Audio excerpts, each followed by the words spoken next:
Hi mga apo! So busy-busyhan ng lola, tsaka tignan nyo all. Pansin nyo medyo nagbago ang venue ng lola. Actually, dito lang to sa may kabila. Ando doon yung lagi kong pinagbablog sa malapit sa CR. Kasi may nagbigay sa akin na aking kamag-anak ng plate of succulents. When you say plate of succulents, isang malaking sisidlan o isang malaking pot, and then nilagyan ng multiples of succulents. Kaya lang, kasi natural bibigyan natin ng importansya yung mga binibigay sa atin, di ba? So there are rules kung ano ang dapat yung gawin kung may nagbigay sa inyo noon. Hindi yung basta-basta nyo na lang iiwan, tapos hayaan nyo na lang na doon na lang siya palalakihin sa plate na provide ng tao, kung sino man yung tao na nagbigay sa inyo. In my case, it's my eldest sister, Zenny Matias.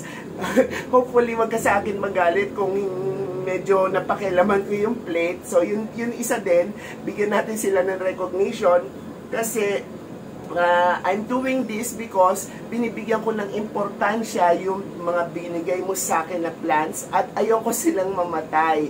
Now, bakit sinabi ko na ayoko silang mamatay? Number one, nung in-inspect ko siya, nung in-inspect ko yung pot, kahit pagkabigat-bigat nito, napansin nyo? Ano napansin nyo, guys? Oh. Napansin nyo? May napansin kayo?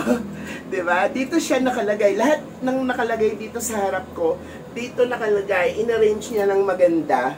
So, hindi sa pinakialaman natin yung arrangement niya dahil hindi natin nagustuhan yung arrangement niya. Kaya lang kasi binibigyan natin ng halaga at importansya yung mga halaman na ibinigay niya sa atin. So number one, siguro kasi Ate Zenny is newbie pagdating sa mga succulents. Kaya may mga bagay na hindi siya alam. So kailangan kong i-save yung mga plants na hindi ko hahayaan na lang dito sa pot na ito. So basic pot rule. Teka sila lang at inom ko. May alikabok. Malupa-lupa pa kamay ko ha.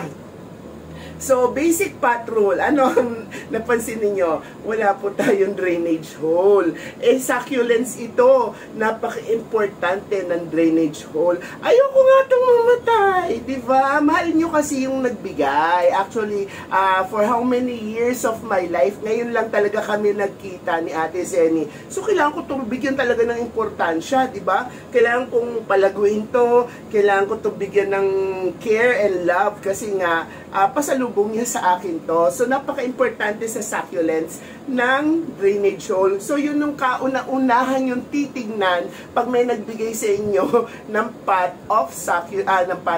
plate of succulents. Kasi, matutugi kagad kasi magkakaroon ng stagnant water, especially kapag i-grow nyo sila outdoor. The usual kapag ka-succulents, ang biglang iniisip na talaga ng mga tao is to grow them outdoor kasi nasa isip nila is matakaw na matakaw sila sa araw. Which is hindi naman ganon in every case. Merong oo, tama, merong oo, mali. Ay, merong hindi at mali. Pero in another video yon. So, another one na kapag nakita nyo walang drainage hole, kabahan na kayo. Gawin nyo na ng paraan na ma-transplant nyo ulit sa or ma-repat nyo sila. Tapos, ang next na i-inspectionin ninyo is the quality of soil. Kasi itong mga plants na to, galing to sa Benguet. So, yung quality of soil sa Benguet na ginagamit nila is very, very different sa quality ng soil na gagamitin natin dito sa lowland. Kasi doon, kahit na ang ginagamit nilang soil is compact soil, yung parang clay na namumuo, okay lang sa kanila yon. Kasi high ang humidity doon, may fog kasi doon. So yung fog na yon is parang nagpapabuhaghag sa clay. And since bundok sila or yung mountainous region sila, their soil actually will get wet during the foggy time, and then will dry up easily kasi malamig di ba? Less humid sila kapag malamig na, will dry up easily kapag naman sumikat na yung araw, which is very, very convenient at saka very, very gusto yan ng ating mga succulents. Favorable sa kanila yung ganong condition. Actually, itong mga reddish color na to, this is what you call cold stress. Pag cold stress, ang ganda-ganda ng mga succulents. But I'm going to grow this in Parañaque. Actually, hindi ko nga ito masyadong gino-grow sa labas lang or basta sa labas lang. I'm growing this dito sa deck ko. So, there are succulents that you can actually grow indoor if you can provide the proper and adequate requirements para sa kanila. But there are some na hindi pwede kasi prone sila sa amag. Okay, inaamag yung root system nila at saka yung mga leaves nila, magulat ka na lang, nangingitim yung core, nangingitim yung pinakagitna niya. So, yun yung mga iniiwasan natin. So, doon kasi sa deck ko, malakas ang hangin, di ba? Tapos, hindi kainitan actually. Is facing yung aking deck. So talagang rising sun, kaya gustong gusto ng mga succulents yan, yung malakas ang hangin tapos rising sun. So bakit soil? Kasi nga yung soil na yun na ginagamit sa Benguet will not be favorable dito sa lowlands kasi high humid po tayo. Maalinsangan ang ating weather. Unlike sa Baguio, dry sila kasi malamig ang kanilang weather with foggy, with ang humidity nila nagiging fog, nagiging moisture kasi malamig sa kanila. Yun yung bumubuhay doon sa mga succulents. Kaya nga minsan kahit di sila magdirig ng succulents doon, pabayaan lang nila, pagkatanim nila, hindi na nila, minsan dead ma, wala na, months na, kusang tumutubo, kusang lumalaki. Kasi yung mga fogs na pupunta sa mga leaves ng ating mga succulents, since may water content ito, nagko-condensate sa kanila, tapos yun sila na mismo nagdidilig sa sarili na, which is yun, wala dito sa lowlands. Kasi ang lola nasa Parañaque. So, kung ano yung soil, Ate Zenny, since newbie ka sa succulents, kung ano yung soil na nararapat para sa topography ng lugar mo, dapat yun ang gamitin mo. The usual soil na ginagamit para sa mga succulent and cacti dito sa lowlands are almost 50 to 75% non-organic and only 20 to 30% organic. Ibig sabihin, non-organic, yung mga stone, yung mga minerals, yung mga ganon, which is pumice, perlite, yung mga ganon. Pero I don't use perlite kasi ba parang feeling ko plastic siya, tsaka parang hindi siya natural. I only use pumice, dalawang size nga lang. If you want to learn about soil mixture, please do yung search for my soil mix for cacti. Na nasa channel ko rin. I-type nyo lang dun sa search bar ng channel ko, soil mix, and then makikita nyo at malalaman nyo at matuturuan kayo doon kung paano mixture ang gagawin nyo for indoor, for indoor. But this time, I'm going to teach you for hindi naman, sige, deck is outdoor kasi exposed siya sa element. So, sa deck, ganun din naman halos yun nga, maximum 75% tayo sa inorganic, and then organic is only 25 to 30. May range naman. So, ibig sabihin, kung merong 4 na lata ka ng pumice, dapat may 1 lata ka ng organic. Which means yung coco peat, pwede rin peat moss kung medyo madatong ka, pwede rin vermiculite, kasi organic din yun, medyo kinakapitan din ng ugat yun at nag-a-absorb din ng water yon. That soil will prevent root rot. Kasi dito sa atin, since high humidity, ang problema talaga ng mga succulents dito, madalas sila nagkakaroon sila ng fungal infection sa soil. And then, another thing, kapag kayo po ay nagtatanim sa lowlands, like Lola, basically, I only use 2 kinds of pots. Okay? Kung medyo social kayo at hindi naman kayo seller, tapos okay lang sa inyo na bumili ng kahit anong gusto nyo, I use terracotta pot. Ayan. Another form of pot na ginagamit ng Lola is yung mga gawa ko. Yung gawa kong cement pot. But there's a technique sa paggawa ko ng cement pot para kahit semento siya, is may quality siya ng pagiging terracotta. Kasi pag cement pot lang mismo ang ginamit ninyo, alam nyo di ba swimming pool nga made of cement yun? Eh di parang wala rin adequate drainage at saka hindi rin breathable kapag ka cement. Pero may ginagawa ang Lola na secret, para maging breathable at pwede sa succulents ang mga cement pot na ginagawa ng lola. Okay?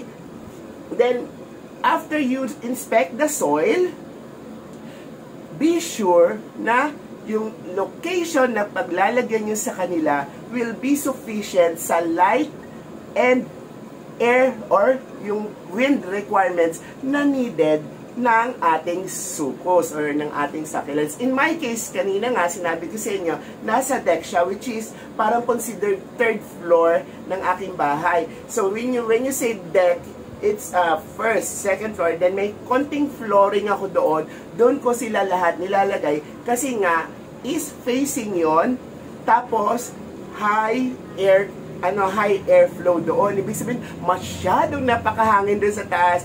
If you're going to see my other video, nung umakyat ako sa taas at pinakita ko yung ibang mga nakatanim na succulents ko doon, mapapansin nyo na napaka maaliwalas. Alam nyo ba na nasa pagdating ng hapon, kahit wala kang aircon, doon ako matulog, wag lang ako abutin ng umaga. Ay nako, ang sarap matulog doon kasi napakahangin at naglalamig ng konti doon kahit na mainit ang panahon kapag ka nandoon ka matutulog. Ang sarap, which is very conducive and very convenient para sa ating mga sukos para ma-avoid natin yung rot.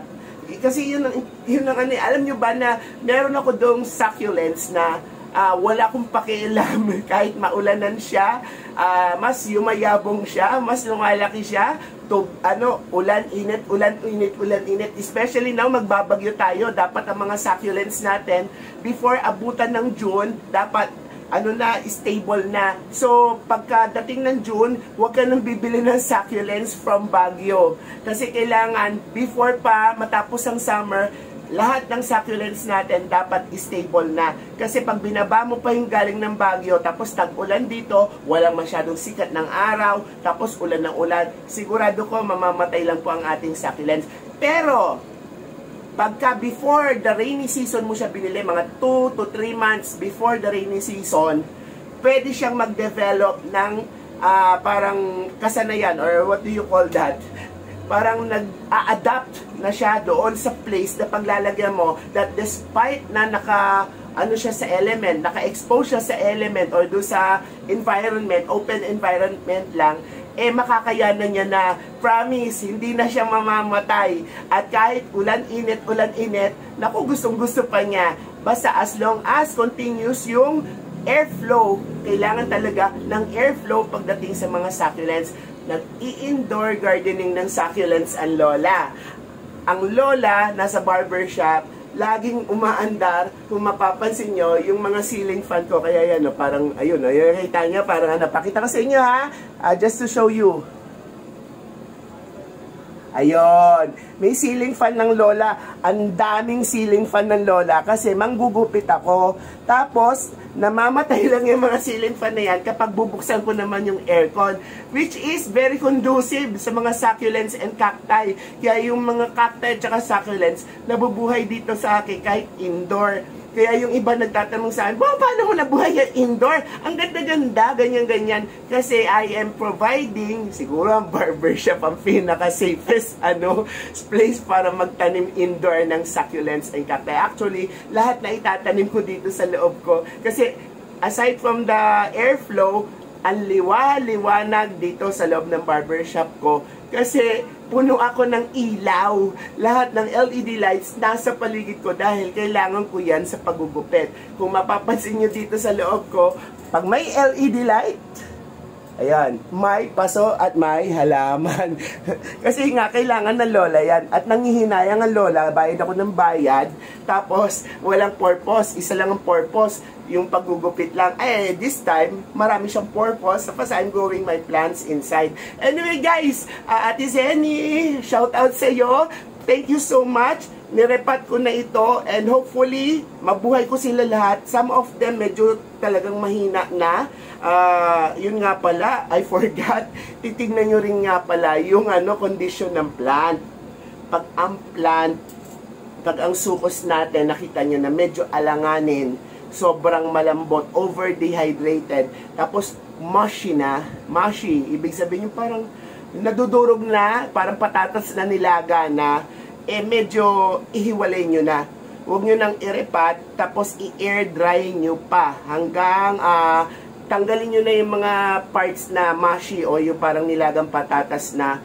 Gupitin nyo na yon until such na yung parang nakuha nyo na lahat ng ganon, tapos makita nyo na yung buhay na part. Tapos i-air dry nyo yon. Hayaan nyo magsara yung pinaggupitan nyo. Siguro 24 hours, minimum, maximum of 2 days. Pero pagka medyo okay pa siya, yun ba, medyo mataba pa siya, pwedeng 2 days. Ako talaga, 24 hours ako, kasi lahat naman dito, since mahangin dito nga sa loob ng barbershop ko, madaling natutuyo yung stamp na tinatawag o yung pinaggupitan bago mo siya i-repat. Okay? Kasi kailangan yon. Kasi pagka nirepat mo yon, especially kapag ganitong ginawa mo, ay, nabuhay kagad, taray. Tumigas kagad, lambot-lambot na to kanina. Allah, guling mo Ay, magaan kasi ang kamay ng lola. Pasensya na. Talagang kada mahawakan ng lola, nabubuhay. Tumigas na siya. Kanina lupay-pay na yan tingnan nyo. Ang tigas na. Kakatanim-tanim ko lang. 2 hours ago.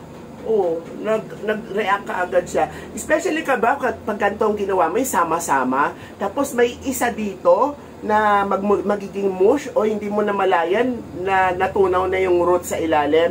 Promise ko sa inyo, lahat yan magiging mushy na. Lahat yan mamamatay na. Magkakaroon na yan ng root rot. Kasi yung katas ng isa, maaring hindi hiyang sa ugat ng lahat. So, maaring yung dahilan ng pagkamatay ng iba, kasi nag-mushy yung isa, tapos naging source ng fungus para sa iba. So, guys, eto na naman tayo. So, if you like this kind of video, nga pala yung part 2 nung why do I choose indoor gardening is malapit na.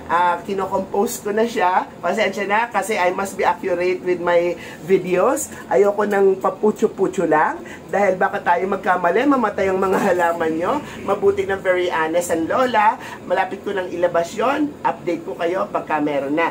Okay, if you like this kind of video na tinuturuan kayo ng lola about succulents and cacti or sa mga kahit anong plants pa, for siguro 40 years of experience on gardening na hindi lang halata kasi hindi naman ako nagpapahalata. Syempre, yung iba mas bata, kahit na wala sila masyado experience, siguro mas learn din sila. Hindi ko lang masabi, hindi ko rin alam. You're saying na kapag kami nagbigay sa inyo, pagpahalagahan nyo, huwag kayong mahiya kung kailangan kakalkalin sa pagkakadesign, kung kailangang bunutin at irepat, gawin ninyo. It's not because you are insulting the arrangement. It's because you are loving and taking care. Kung ano man yung binigay niya sa'yo, binibigyan mo ng importansya, binibigyan mo ng atensyon, at binibigyan mo ng pagpapahalaga. Okay? If you like this kind of video, please do like, share, and subscribe. And hit that notification button just in case para ma-update kayo kung ano pa maituturo ng lola sa inyo. And kung kayo ay nasa ibang platform, it's always your lola with an H, L-O-L-A-H, Bong Lim here saying, happy plant, happy life, and indoor. Okay, salamat po!